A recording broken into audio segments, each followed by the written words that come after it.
Hey everyone, welcome to Aegis Moto Adventures. In this video, I'm going to install a Scott's steering dampener to Sumo a KTM 790 Adventure R. I think it's going to be a pretty easy installation process. Let's get started. The first thing I need to do here is go ahead and remove the top clamps here. I do have a set of risers here, so I'm not sure how that's going to affect this installation. But what I'm going to do is take the risers off, release the handlebars, then go down and release the lower clamps, and then the actual handlebar mounts will have to be removed from the bike itself, and then I can start to rebuild with the parts with the kit.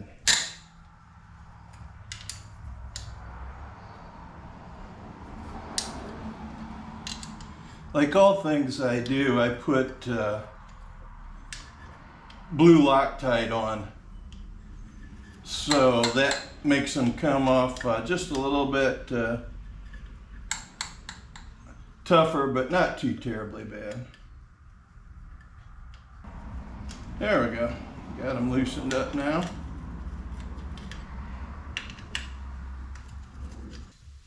Well, I have everything off here but the base clamps, and I'll have these off shortly. Then I can start to put the new parts on.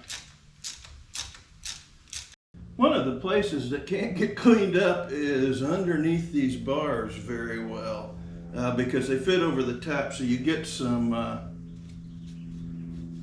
dust intrusion in here. So I'm going to clean this up real quick before I put the new parts on. Now, I don't know if you can see it here, but on this particular part there's a groove here, and that groove mates up with the bike, and so that's designed so that it can't pivot. But this is a little bit of a riser here, so that it gives room for the steering dampener underneath your handlebar setup. The kit comes with two different sized screws. The shorter one is to mount the riser, and then the longer one is to go through your bracket that is the bottom of the handlebar holder there, bracket. And it'll need the extra length from the original manufactured one because it's a little bit higher up. As always, I'll put a little bit of Loctite on it as I tighten these down here, just to make sure they don't come loose.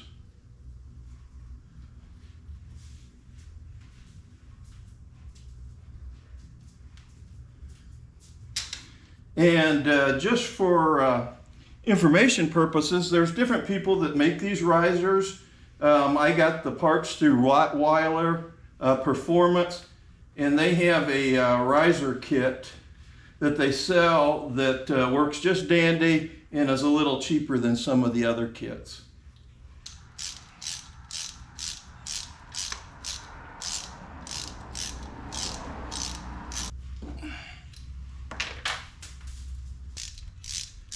And I'm working on reinstalling the handlebar clamp portion here. And again, these are slotted to keep them from pivoting. Now I'm going to have to do a little trial and error here to put the risers back on and see whether or not I can have enough cable to make that work. Otherwise, I'm going to have to get rid of these risers and just go with the original manufactured clamp. As I expected, the risers that I had in there, the Rox risers that I had in there, made it too tall, and it was pinching the clutch cable. So I just didn't have long enough cables to keep that in there. So I'm going back to the original thing, but I still gained about 1 inch of rise here. But I'm going to be losing about 1/2 inch to 3/4 inch, somewhere in there, maybe 5/8 of an inch rise that I'll just have to get used to. Because I'm a little bit taller, I like it a little bit higher, but that's just the way it is. And once you do that, once you get it on, you need to check to make sure that there's no interference with your cluster, and make sure nothing touches. The Scott's steering dampener fits in this space right here, and there's 2 bolt holes here that will hold the device in. But there's also, as you can see right here, a little plastic knob. That's where the pin goes on the frame that the dampener operates off of. So you're going to have to take a little bit of a screwdriver or something and then pop that plastic out, and then I'll show you what goes in there. This little plastic button here is a little bit of a pistol to get out. It's got some ridges on the bottom here that fit into the threaded hole here. But I got it out just dandy. So the next thing is to get the other piece ready to go.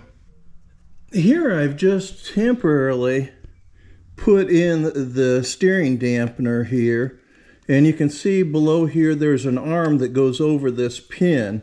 It's critical when all that is assembled that the pin doesn't bottom out, and the pin needs to be greased. But I've checked fitment here, and I think everything is going to work because it's the kit comes from Rottweiler, is already set up for this particular bike. I think they have bike-specific kits that you can get, so that makes sure that fitment is probably pretty good. I want to show you this pin here. The pin comes in two sections. This looks like a machined aluminum part, probably 6061 would be my guess. Then it comes with kind of a set screw here. And this set screw goes into the bottom here, and then that is screwed down onto the bike here. And I'll explain where the third pin goes here in just a second. But I'm going to Loctite all of this down and get it installed on the bike. Now my breaker bar is a little overkill here, but the reason I used it is because it's got the half-inch here drive. But the aluminum piece here that has the stainless steel stud coming out of it requires a 19 millimeter. So I use this setup here to put that in there, and I snugged it up pretty good, but obviously with the breaker bar I didn't go crazy on it. The next thing that goes on is this pin stud, and this has to be lubed here on the bottom because it inserts here into this aluminum piece here and allows it to swivel. So you want to get some grease on that. So I'm going to get my Lucas pink sticky grease out and get this greased up and put in there. Okay, the only thing left to do here is get the steering dampener in there and get the bolts in. And hopefully this won't be a chore here.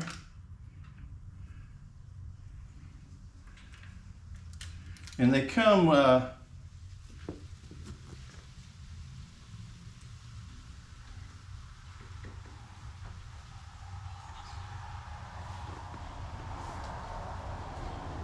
pre-Loctited, so that shouldn't be a problem. So now I got to figure out what's the right Allen wrench. Just to make life easier on you, you'll want a ball end Allen wrench because it sits underneath the handlebars just a little bit, and it's 5 millimeter. And I'm going to snug these up, but try not to go too crazy on it. Still a little loose yet. I'm going to go off camera here and tighten that up. Here's what it looks like now that I finally have everything installed, but I wanted to make a point here, is that in the instructions manual they say that this lever arm should not bottom out on this post here that comes out from the frame. And there's relief cuts just from manufacturing into this lever and into this piece. And I didn't think there was going to be any interference, but just to be on the safe side, because it looked like it was right at tolerance, I went ahead and found some washers. There's two screws, one here and one back in this corner, that attach the stabilizer onto the bike. And so what I did is I found some washers that match that radius of the stabilizer and put those underneath to basically space up. They're just used as spacers to make this device sit just ever so slightly, probably about not more than about 10 to 15 thousandths higher. And now I have a slight gap here between this post and the lever arm, which it will be what the manufacturer recommends. So that worked out just dandy. I might add that the set screw that goes into the bottom of this post allows you to set the height on this, but it was already at its lowest height. So I couldn't lower it any more than what I had already lowered it. So I had to use the spacers. Okay, I've got it tightened up. There's no wobble in it here. All the parts seem to fit. These are really well machined parts because I had no fitment issues at all. The bolts lined up exactly where they needed to. Now there is adjustment to this, but I'll probably make that on another video. Hopefully you liked this video of this install. If you did, please give it the big thumbs up. And don't forget to hit that subscribe button. We'll see you in the next video. Take care.